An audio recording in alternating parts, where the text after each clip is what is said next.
Welcome back, everyone, to Bomber and Griffin. Today we're talking about the spirit. Um, First impressions, what do you reckon? It was it was pretty alright, but I feel like I need to mention that we are probably the first and only podcast. So that's cool. Just in general, we're the first and only podcast. You mean to talk about the spirit, right? Yeah, obviously. Yeah. Yeah, that was probably like the director Frank Miller. I've not heard of anything else he's done, but that's probably the peak of his career. Scarlett Johansson, peak of her career. Samuel L. Jackson, peak of his career. All of them should have just retired. So I got notes on like scene by scene everything that I wanted to talk about, and so like, Alright. the film starts dead on arrival. It starts on a flat line. Yeah. And then it's followed with the spirit's suit up scene. Now, I just want to talk about his fresh new Nike sneakers. Because I they're know. so white. The whole film, he's just... You'd think he'd have suit shoes because he's wearing a suit. But no, he's got these Nike sneakers. Some fresh white kicks. Fresh kicks. Yeah, man. All the other octopuses with the pumped up kicks. Yeah. The next thing I want to talk about is how this guy is seriously horny for his city. Have you noticed how turned on he is by... He absolutely is. He does this multiple times throughout the film. Just gushes about it, and it's like an older woman, and it's very weird. But this man fucking loves his city on a whole new level. Like, I thought Spider-Man loved New York or Batman loved Gotham, but this is a serious level of dedication and love. Doesn't Batman kind of hate Gotham? Because it's like basically the most crime-ridden city in the world. Yeah, that makes sense. After this, we end up seeing, we're jumping ahead a little bit, that Eva Mendes is stealing these chests, and she can just breathe underwater. Yeah, she was breathing for a long time underwater. I was wondering if she was gonna drown. Yeah, she is opening her mouth and just breathing in. She does it like 5 times. I mean, even Samuel Jackson does it a bit later, but with him it makes a bit more sense. With her, the sand seraph can breathe underwater. Sand seraph. Yes, the octopus throws a head at the spirit.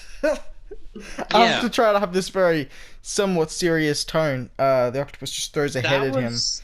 That was the head of the cop he was with, right? Yes. Just throws it at him and hits him in the head. And I want to talk about his henchmen as well. I love Ethos, Logos, and Pathos. I fucking love them. They're awesome. They're great. Yes, boss. Oh man. And then the spirit and the octopus have... I should mention full spoilers, by the way. I don't think anyone cares, but we are talking about everything that happens in this film. If you're already intrigued, go watch it. I recommend it. Absolutely watch it. Yeah, no, that was definitely a good use of my time. And then the next scene, what I perceive as, is a Looney Tunes cartoon fight. Yeah. That's the way to put it. And they're throwing sinks and toilets at each other. Yeah. And where the fuck did they get them? And he smashes the toilet over his head. And Samuel Jackson's like, come on! Toilets are always funny. And then the spirit punches him 100 times in the face. He just keeps railing on him. Just one after another. And then he stops for a sec. And then he just keeps punching him in the face.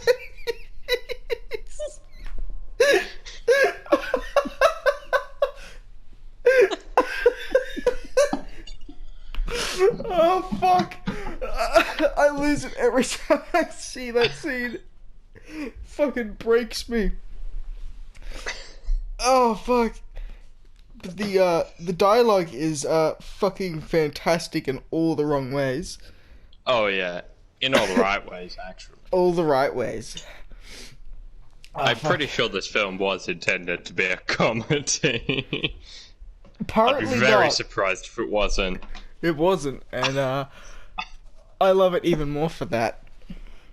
It is kind of funny because on the website, I was on, it was listed as almost every single genre except for comedy. It has like 8 different genres. It's like action, thriller, adventure, and like 5 other things. Oh, drama, romance. Yeah, We'll get to that later. we definitely. So then the octopus just is like, all right, we're leaving, and Spirit like misses a punch and just kind of lays there in the mud. Then, Yeah. And then as the octopus leaves with his henchmen and stuff, the octopus is explaining to Pathos, one of his goons, that he doesn't like egg on his face. And He doesn't. He really doesn't. He kills Pathos, and one of the saddest deaths in film history by far. That is, I was heart-wrenched.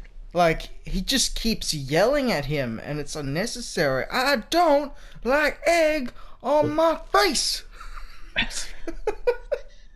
And it's kind of unprompted because I don't remember him actually having any egg on his face in that scene. No, he didn't. I think it was a metaphor. This film is quite deep with its Yes. themes. Yes. Perhaps the egg is a metaphor for failure. He doesn't Maybe. like failure on his face. And then the spirit then explains his history with the sans serif with a cat. He's talking to a fucking cat this whole time. Yes. Because there's no other way the writers could have had him give the exposition. Yeah, the monologue. Any other way, he had to just be talking to a cat. And then that's followed with the best scene in the film, where the octopus, after opening a chest with explosions behind him, throws a ninja star at one goon, an arrow through the chest of another, and then gets a sword and chops the other goon in half, and then Scarlett Johansson like bites an apple and then pops an umbrella. It's just Samuel Jackson screaming. I think it's the best scene in the whole fucking movie. It's just randomly cut in. This is like 4 or 5 seconds long. And then back at it again with the great dialogue. Scarlett Johansson, you fucked up something. What did you do, you fart? Oh. I had such a good time watching this movie. I know. It's so good. I had seen it once before, but this is my second time watching it. Yeah. It was so good. We then jump to Eva Mendes, who's like negotiating and like threatening, but she's blackmailing him. I think it's for money or some shit. But Eva Mendes, while threatening him, then proceeds to photocopy her ass for a pun. Yeah. Yes, she did that. It's like, wait, why are you sitting on a photocopier?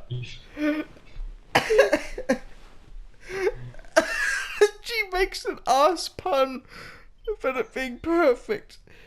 Oh, oh man. I need to recollect myself for a second. Whew. And the next point I put here is that the spirit hits on fucking everyone in this film. Yeah. He's with Sarah Paulson's character. I can't remember her name. Sarah Paulson. I don't even know who that is. She's from American Horror Story. That's where I know her from.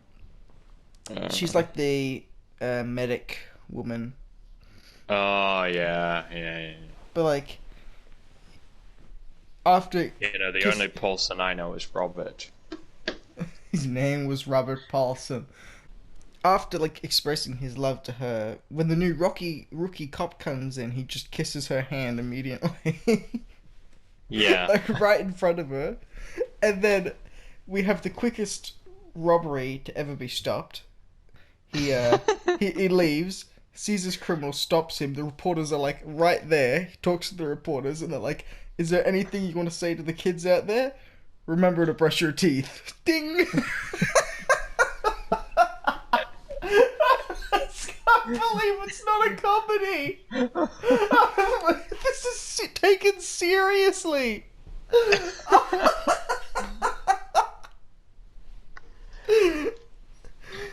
Yeah, so what else has Frank Miller done? Because you had a bit of a laugh when I said this was the peak of his career.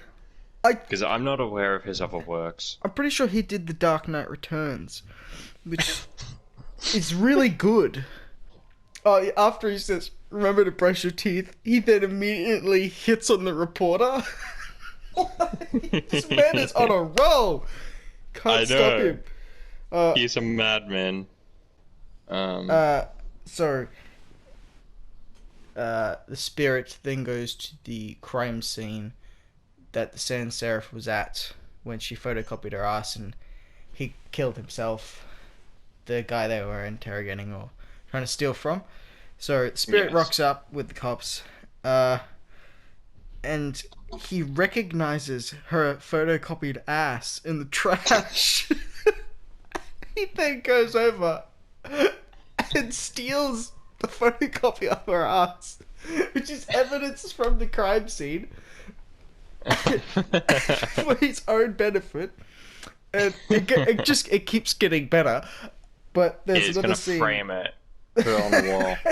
There's another scene that it cuts to just after this that I wanted to talk about, and that's Samuel L. Jackson's foot goon. You know the one that's just a foot with a head? Yeah. And he's just talking about how strange it is for like a couple minutes. And then he boils that fucker. Just straight up. He makes a mistake, he just cranks it up and boils that cunt. He's fucked. Yeah. Alright, so after that, we go back to where we were with the ass, and I love this bit so much. He then proceeds to show random people a photocopy of her ass to track down her whereabouts. Like, these people all know that ass. He's just showing random people in alleyways the photocopy of her ass to find her whereabouts. And then it gets better than that. He shows a midget, and he does know because, of course, he's yay high. He looks at ass all day. So he recognizes the ass. It tells the spirit what seraph is.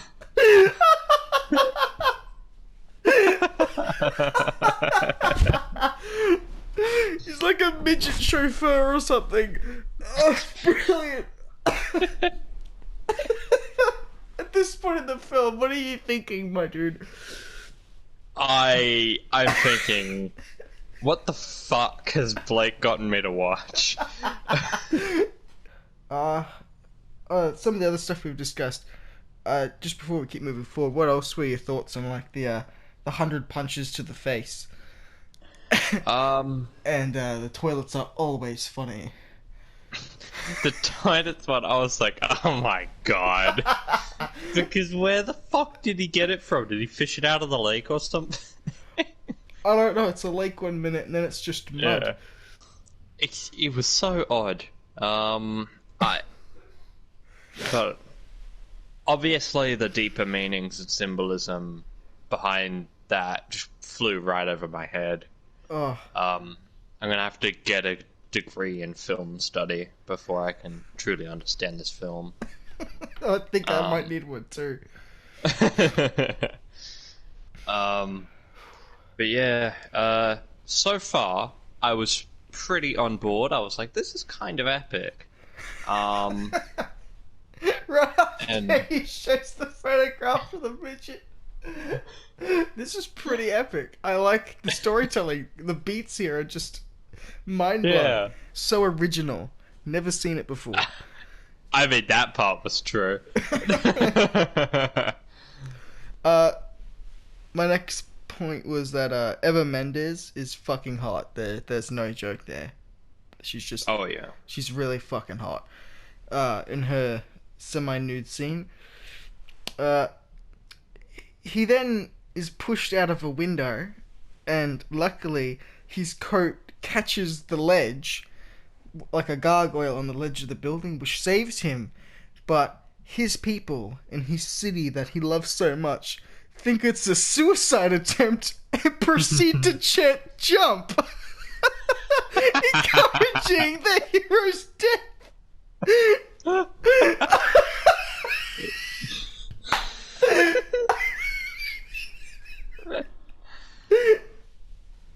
Jump! Jump! Jump! You are fucking joking me if you tell me this wasn't intended as a comedy. I know. This is supposed to be taken seriously.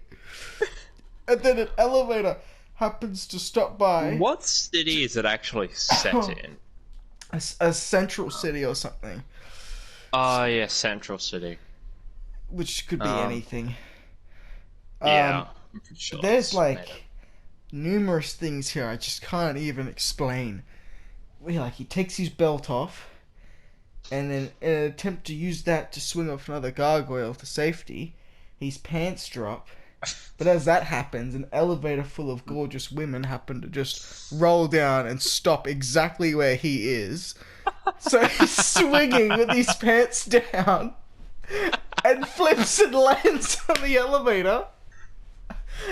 He gets on the elevator, then starts monologuing out loud to himself that he's going to get the octopus. So who are you talking to? Oh fuck. He's also also has a quick radio phone call while he's hanging and suspended that it's the octopus's location is something to do with salt and a salt factory or something. Like, there's a lot that happens and I can't comprehend it all. It's like, what? Just one after another, and it keeps getting worse. So, this man is suspended, right? His cape was caught. He's suspended. This guy obviously obeys the laws of gravity and, like, shit like that. Absolutely. So, in the next scene where he goes to kill a couple henchmen, he is backflipping up the fire escape of a wall. Fuck, mate. I can't even with this film.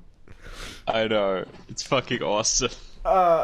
Then the spirit shows how easy it is to manipulate him, because all he wants really is to just get his dick wet.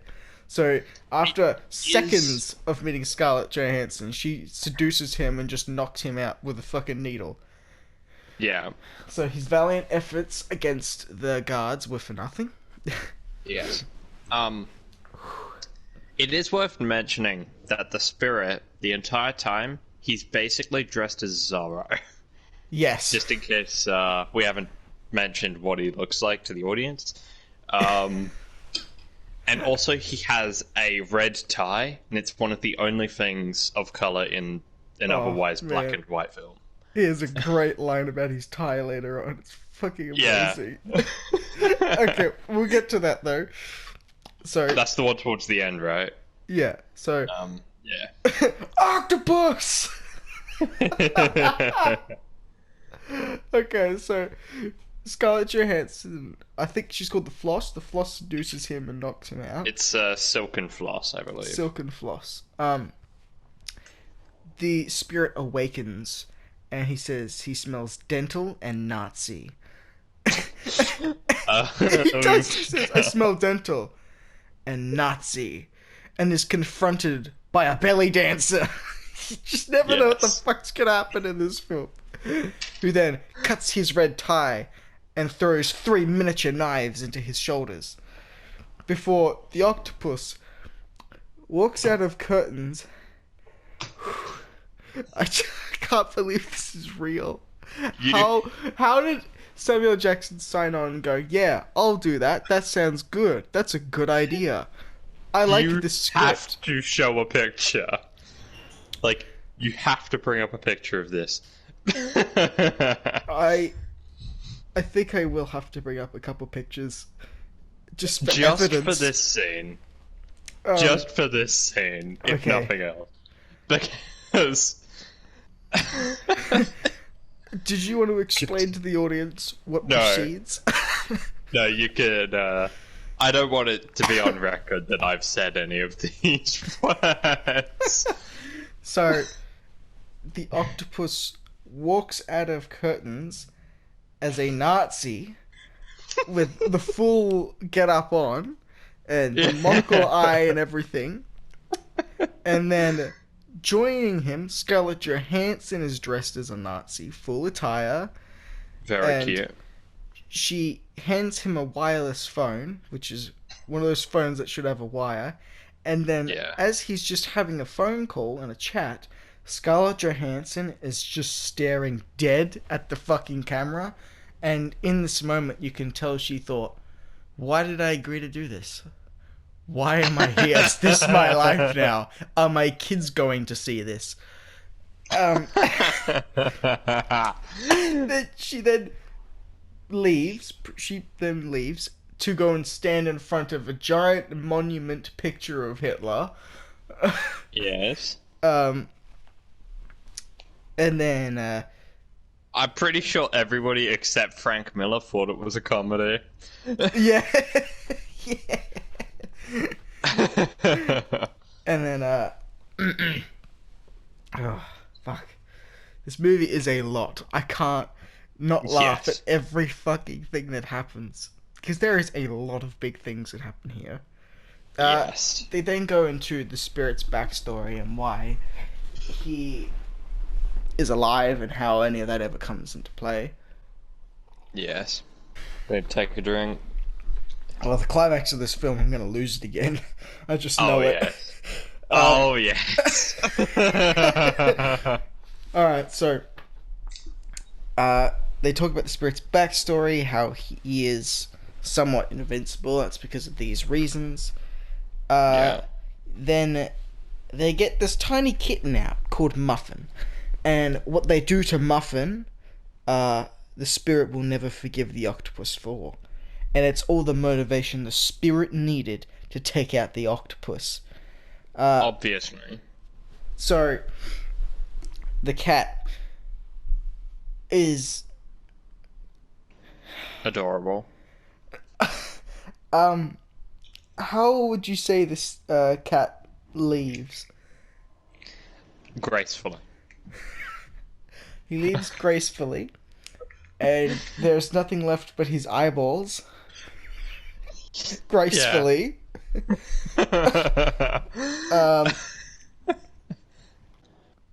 He... man, it's so much. My brain's about to pop. Okay, alright, I'm sorry.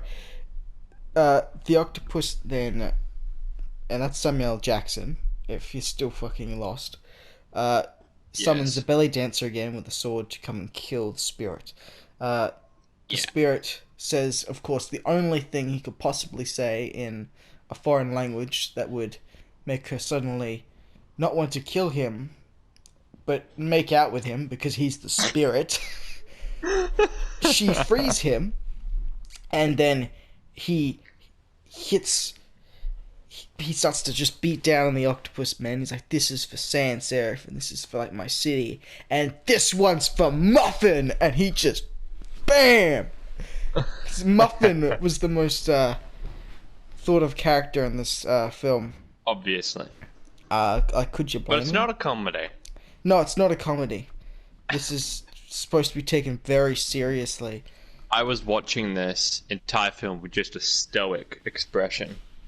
Yeah, I did not even crack a smile because this is serious business. I tried to take it serious for about 30 seconds. And then you realised that was a fool's errand. Then I laughed for an hour and a half. So, the spirit is escaping with this belly dancer, and then I can't remember the reason why, but then the belly dancer stabs the spirit with like her sword machete thing. Yeah. And he's not doing so good, you know? He is having a near miss with death again. He falls underwater. That woman with the lights and shit that you're seeing, that's supposed to be death. If you didn't pick up on that, because I didn't really the first time. It was like, what the fuck is that? I didn't either. I thought that's supposed to be like glimpses of a character you see at the end of the film. Yeah, well, that's supposed to be Lady Death, and okay. So, is it like Deadpool where he fucks her and then she brings him back to life? Is that how the spirit stays alive? I wouldn't rule it out with the spirit. He likes to hit everything. I certainly wouldn't rule that out. So he has like this transcendent experience with death and almost dying, and he kisses death, and then he decides, no, I'm not gonna die. He turns around, he swims in this really weird, funny way, but it's supposed to be epic, away from death, and she's all like, no. He crawls and climbs up the beach to safety, and then dies. Yeah. He dies. He flatlines again, and then he wakes up screaming, "Octopus! Somebody get me a tie, and it better hell sure be red."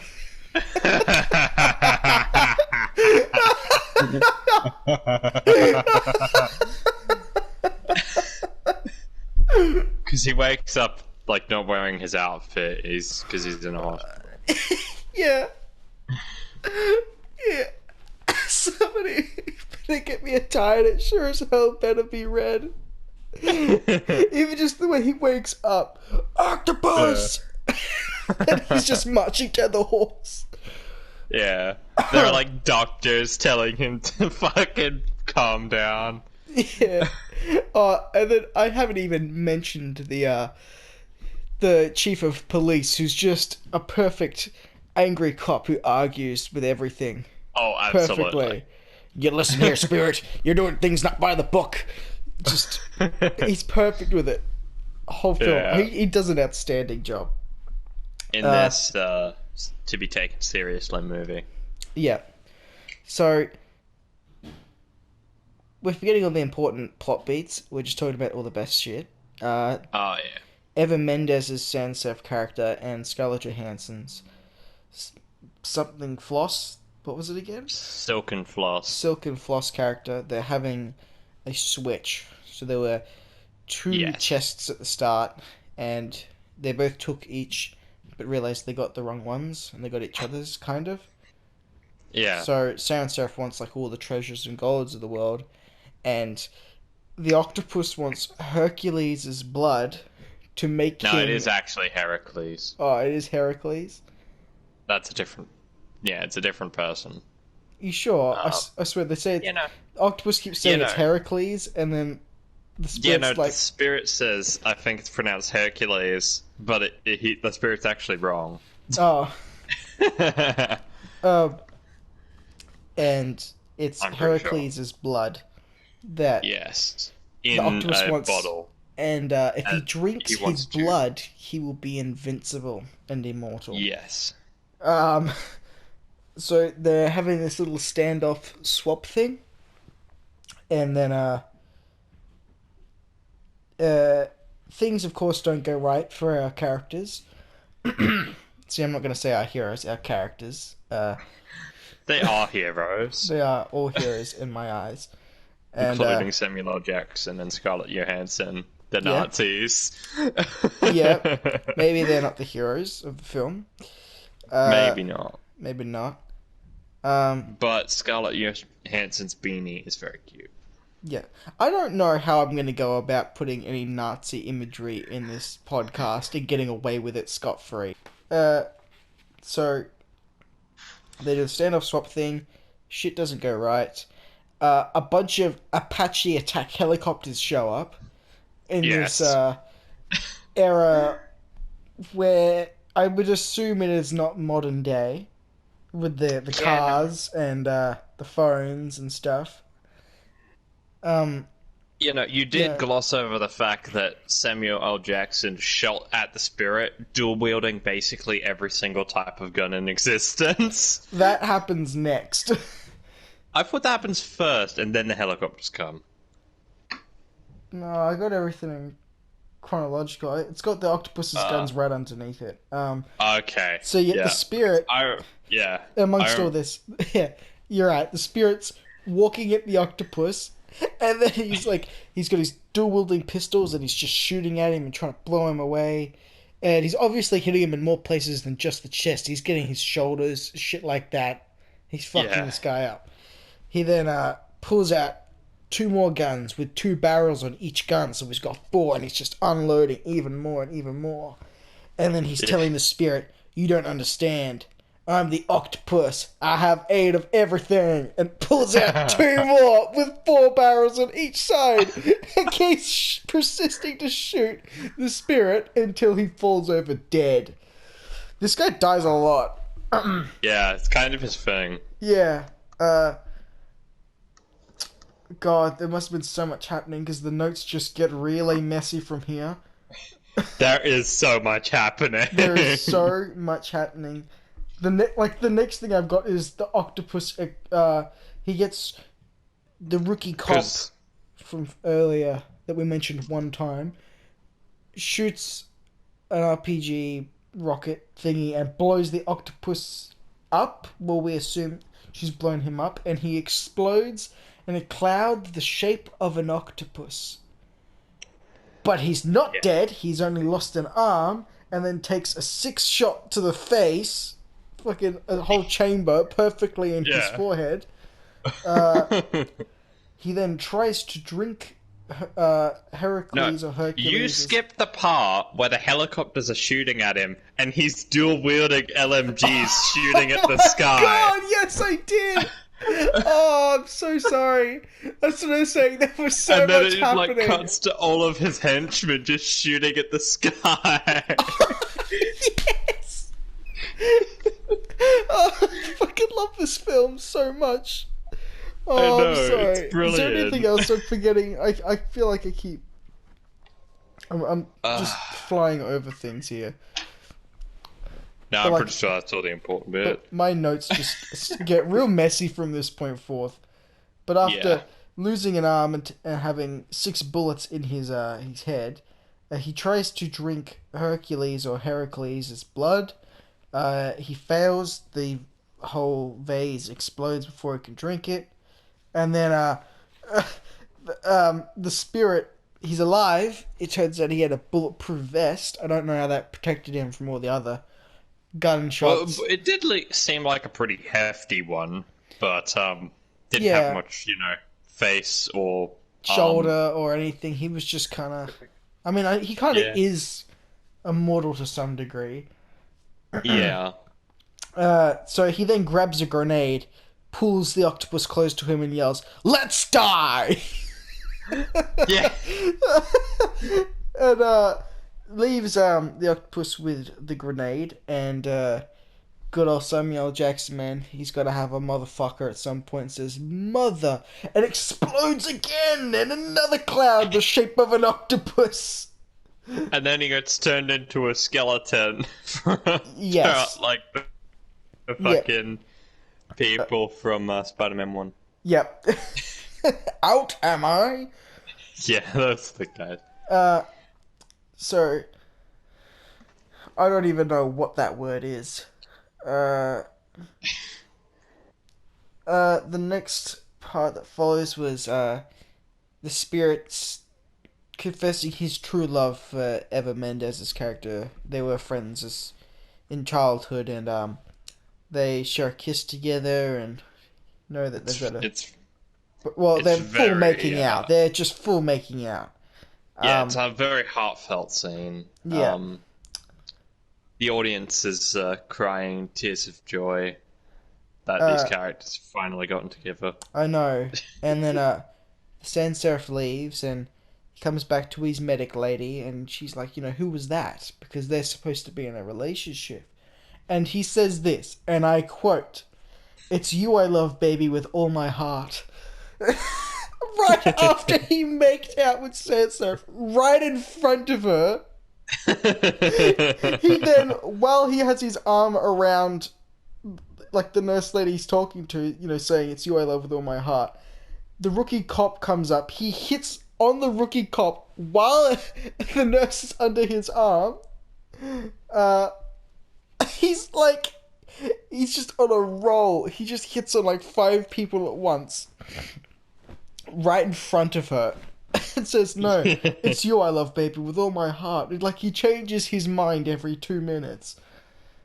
This guy, fucking hell. And then the Floss then picks up the octopus's finger and escapes, setting up a potential sequel. No, you need to mention the fact that the finger was wiggling. Yeah, it was crawling along. Yeah. And then she picks it up and puts it in her bra. Wait, really? Yeah, she puts it inside her shirt. I mean, would you want the octopus's finger in your bra? Absolutely. Yeah, that's what I'm saying. Well, that's a different piece of underwear that I can think of it. So after the spirit confesses his love to the Sans Serif, but then confesses his true love to Sarah Paulson's character, but then confesses that he's also hitting on the rookie cop about his true love. He then talks about his true love, his city. The city. He loves his city, and he goes on about his city for the remainder of the film. The spirit. Hell yes. I really, really want... The next time I see, whether I come to see you or you see me, I want to get drunk and watch The Spirit with you. I really want to. It would be absolutely fantastic. Yes. I wonder if people would want to see that. I mean, they should. They could just watch it with us. It could be a watch along. Yes. Oh, fuck, it's good. Fuck, this movie is just something to see. It's one of those ones you won't believe it until you see it. The octopus, or Samuel Jackson, is dressed as a Nazi, and so is Scarlett Johansson in front of Hitler. You didn't bring up the fact. Okay, yeah, something I need to mention, because at the very end he wears a coat that's fur lined.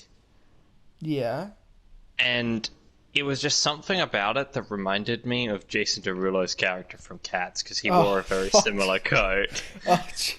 Maybe this was a prequel. Precursor. Yeah. Yeah. Could be. That would explain why Cats play such a prominent role. He just talks to cats. Explains his whole history with the Sans Serif as kids just to a random cat. And then the cat leaves halfway through the story, and then comes back. I go and see The Spirit. It's something you've got to see at least once. Yes. And please watch it purely as a comedy. Have a drink or two. It's fantastic. Watch it the way God intended, not the way Frank Miller intended. What else did I have?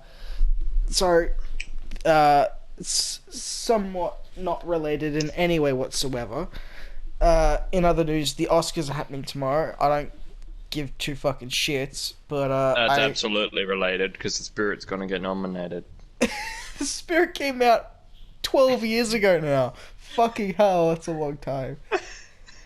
It's been 12 years since 2008. Fuck. Yeah.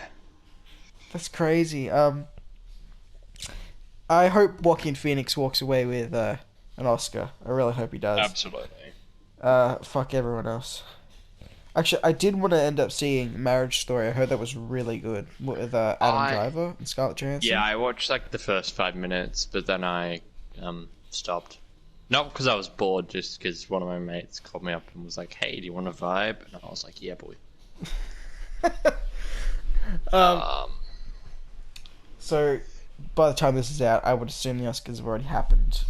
Yes. I hope. And I imagine gives another uncomfortable speech at the Oscars. Freaks everyone out. I love that man. I love that man so much. Everybody who took part in Cats walks away with an Oscar, or at least one that's made of chocolate. Yeah. Yeah. No. That everyone who was in Cats gets handed an Oscar, but it's kind of like those chocolate coins. I would love it if they just like duped them and gave the best visual effects award to Cats. And just have them come up on the stage and be like, "What? How did we get like Avengers Endgame? Like, how?" Just to go, "Nah, you didn't win it, you fuckheads." Cats may have sickened me to my core, but it didn't give me a headache like Endgame did. It gave me a headache for many different reasons, but you know. I don't know. I didn't find it too overbearing in Endgame. It's just, I feel like the last like 45 minutes gave me a headache. I mean, there's a lot of it, and I feel like the overabundance of it, for me, doesn't give me a headache, but it takes away from like the realism of everything. They should have actually just built a building that looks like the Avengers headquarters and nuked it from orbit. Yeah. If they actually did it, mad respect for the cameraman.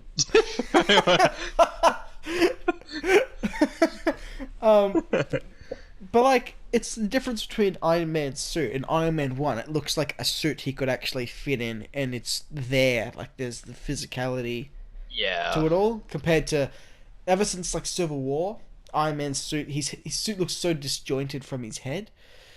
And it's really off-putting. Well, I found it really off-putting. It is super odd. But it's when they take simple things that they could just make practical and go, nah. Yeah, it's also the way his suit like morphs onto him with the nano machines. Yeah, and stuff. Right. Yeah. When the briefcase one is the coolest, everyone knows that. Yeah. It's just when you replace... I fucking love the briefcase suit. Yeah. Oh, I like it too. I really did. It's so awesome. Because it looks way more real than just nano machines, son. So, in other news, I have announced the review and its date and what it is. Oh, you have? When? I have. I didn't see that. Last night, but you wouldn't have seen it. But it's like there's banners on fucking everything, like on YouTube or just. But I've just gone to the channel and you'll see it on the banner. When is it? It is the 16th of February. So 2021. 2023, you imbecile. Sorry, I was giving you too much credit. I died inside the second we stopped talking about the spirit. Well, it takes a lot out of you. I'm feeling mentally exhausted. Yeah, right.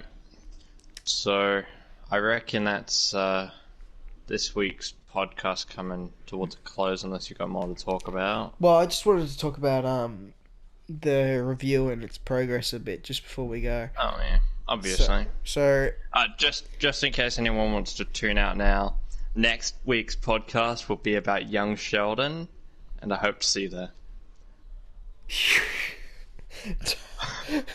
Why do you? Why do you do shit like this? And now everyone's going to be so excited to hear us talk about young Sheldon, and we have to do it. No, because it means I have to watch all of it. No. No, we're not talking about young Sheldon. We might even talk about the review a little bit when that comes out. Because that will probably be out by the time we next do a podcast. Yeah, probably. Because that's a week from now. 7 days. That's next Sunday, I assume. Yeah, Sunday. That sounds right. Yeah. Yes, it's all filmed. It took fucking forever. Awesome. It's just in the cutting room floor, if that makes sense. Does it say on the banner what movie it is, or is that still a secret? Yes, no, it does say on the banner. Okay, I'm gonna check it. Yeah. Is it cats? Oh, you wish, buddy. That would imply that I've seen it, and I am not seeing cats. Damn it. It's Joker. I guessed that, but yeah, that's... Yeah, so I'll be talking about Joker. Well, I already have at this point. But it turns out the real Joker was you, because it's actually a review of Young Sheldon. No, it's not. Stop filling their ears with shit. We're not talking about Young Sheldon. No, I'll be talking about Joker, and it should be around... I mean, hopefully I might be able to add a little bit more in if Joaquin wins the Oscar. Yes. Yeah, so obviously very late, very delayed, but So how long is it? About half an hour, 4 hours? As it stands, it'll be between 27 to 33 minutes. Okay. Yeah. Pretty good. It's taken a very long time to get it all sorted, but it's getting there, and it should be there next Sunday. Well, the dates are I'm out sure now, so its quality will be average at worst. probably, yeah. Hopefully not. Hopefully it's a little bit more than average. We'll see, and hopefully we'll be able to get your live reaction and take on it. I'd love to see you. You can be a reaction channel now. Awesome. Yeah. Yeah, I really, really want to hear or see some of your first impressions. I don't know if you're a very big reactor with things. If that's like whether you just kind of, because I know some people, me especially, you'd think I'd have a big reaction to trailers, but I usually watch them kind of flat-faced and really look. Yeah, no, I was gonna say, like, if I'm gonna do a face cam, I'm just gonna record a face cam of me staring blankly and then overlay it with the video. Why?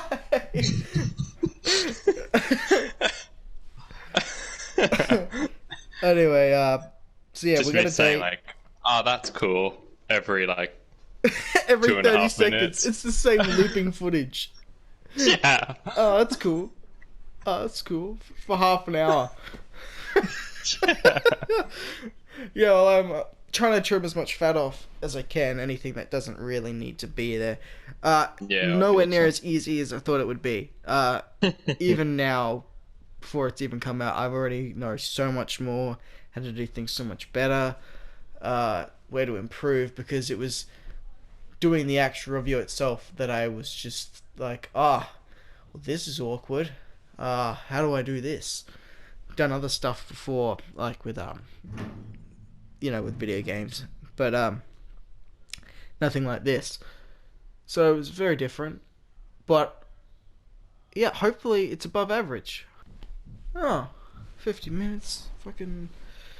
This has been real short. Yeah.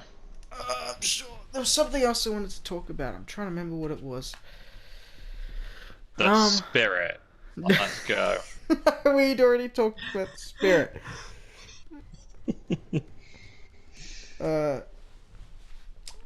What was it?